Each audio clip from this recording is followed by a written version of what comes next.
মাত্র 5 মিনিটে বাজারের কেনা চালের গুঁড়া দিয়ে পারফেক্ট চিতই পিঠা তৈরি। কোনো রকম বেকিং পাউডার, বেকিং সোডা, গরম পানি বা ব্লেন্ডার করার ঝামেলা ছাড়াই। হ্যালো এভরিওয়ান, আসসালামু আলাইকুম।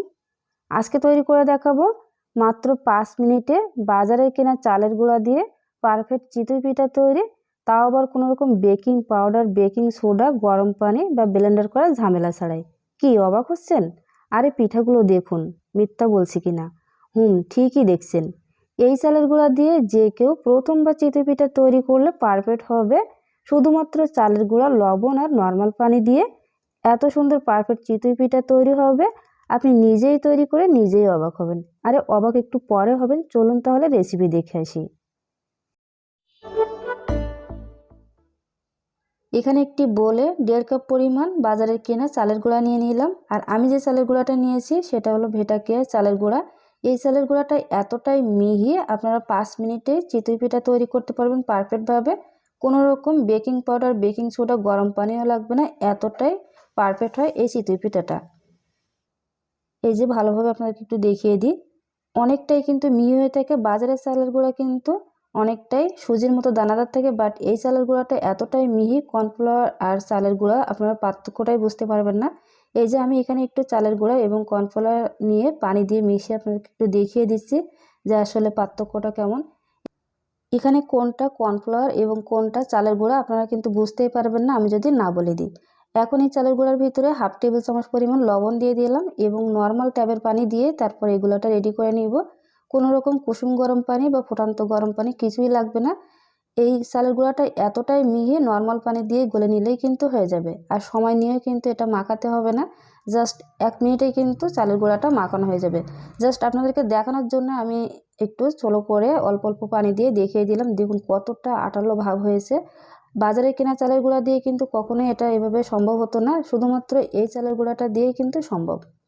মোট আমি এখানে 2 কাপ পরিমাণ পানি নিয়েছি। 2 কাপ পরিমাণ পানি থেকে 2 টেবিল চামচ পরিমাণ পানি কিন্তু বেঁচে গেছে। এর ঘনত্বটা কেমন হবে সেটা একটু দেখিয়ে দিই। দেখুন চামচের উল্টা পিঠে এভাবে একটু দাগ টেনে আপনাকে একটু দেখিয়ে দিই। এরকম যদি হয় তাহলে বুঝতে পারবেন আপনার চালের গুঁড়াটা বা চালের গুঁড়াটা একদমই পারফেক্ট আছে। এখন কিছুটা নারকেল কোরানো দিয়ে দিব। আমি 1/4 কাপ পরিমাণ নারকেল কোরানো অল্প অল্প করে দিয়ে মিশিয়ে নেব।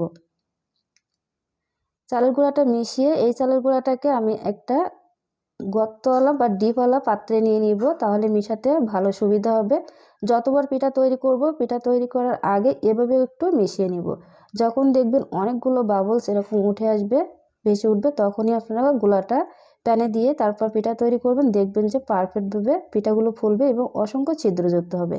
এই যে 2 টেবিল চামচের মতো পানি কিন্তু এখানে বেঁচে গেছে, এই পানিটা আর দিব না। মোট আমি 2 কাপ পানি নিয়েছি, তার থেকে 2 টেবিল চামচ পরিমাণ বেঁচে গেছে 1.5 কাপ চালের গুঁড়ার জন্য।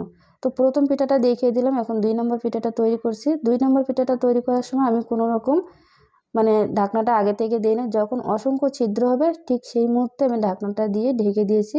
যদি আপনারা অসংখ্য ছিদ্রযুক্ত পিঠা তৈরি করতে চান, সেক্ষেত্রে যখন দেখবেন অনেকগুলো ছিদ্র এরকম হবে ঠিক সেই মুহূর্তে ঢাকনা দিয়ে ঢেকে দিবেন।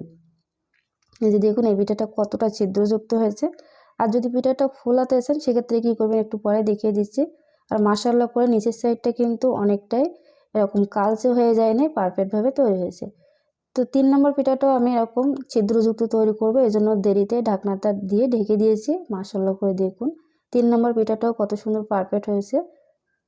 এখন আমি যে পিঠাটা তৈরি করব এই পিঠাটা ফুলবে। আপনারা পিঠার গোলাটা দেওয়ার সাথে সাথে ঢাকনাটা দিয়ে ঢেকে দিবেন এবং এভাবে একটু পানি উপরে দিয়ে দিবেন। 2 থেকে 2.5 মিনিট বা 1.5 মিনিটের মতো সময় লাগে। আপনারা যদি লোহার খোলায় তৈরি করেন একটু সময় কম লাগবে। মাটির খোলায় তৈরি করলে কিন্তু 2 থেকে 2.5 মিনিট সময় লাগে। তো মোট আমি এখানে 1.5 কাপ চাল দিয়ে 8টা পিঠা তৈরি করেছি। 5টা পিঠা এমনি রেখে দিয়েছি এবং 3টা পিঠা আমি দুধে ভিজিয়ে নিয়েছি। তো এই তো মাশাআল্লাহ করে দেখুন পিঠাগুলো সব তৈরি করে নিয়েছি।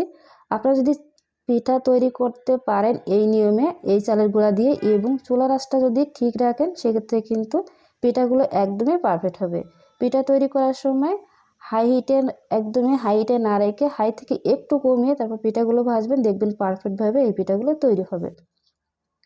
আপনারা গুলাটা রেডি করার পরে যদি চুলার আঁচটা ঠিক মতো না রাখতে পারেন, সেক্ষেত্রে কিন্তু পিঠাটা ফুলে না বা পারফেক্টভাবে তৈরি হয় না।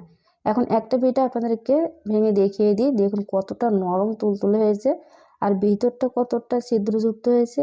এই পিঠাটা আপনারা ঠান্ডা অবস্থায় যদি ভেজান সেক্ষেত্রে কিন্তু ফুলে একদমই ডাবল হয়ে যাবে মাশাআল্লাহ।